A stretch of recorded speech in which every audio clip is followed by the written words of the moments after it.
All right, so today I'm going to be grading every single MLB team's offseason from an A to an F. So we're going to start with the National League East. Yeah, I think the Mets immediately right off the bat, they get an A because, like Juan Soto, obviously that's a great addition. But the Phillies, man, I didn't think it was possible to have two terrible off seasons 2 years in a row. Right now to the National League Central, and yeah, there's not really much to talk about here. And yeah, right off the gate, I do think that the Cubs have had the best offseason in this entire division by far.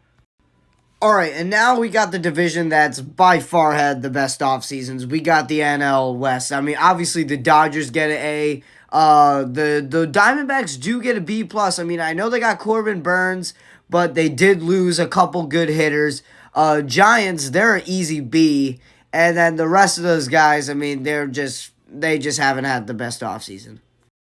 Now moving on to the American League, starting off with the East, yeah, I just think that the Red Sox and Yankees have had two great off seasons. They've signed a lot of players.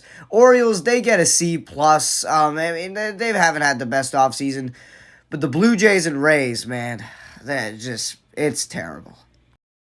Right, now starting with the American League Central, yeah, I just think right off the bat the Tigers have done what they've needed to do this offseason. The Royals haven't had the best offseason. They get a C minus. Jose Ramirez and the Guardians, they get a regular C, and then the rest of the teams, they just did okay.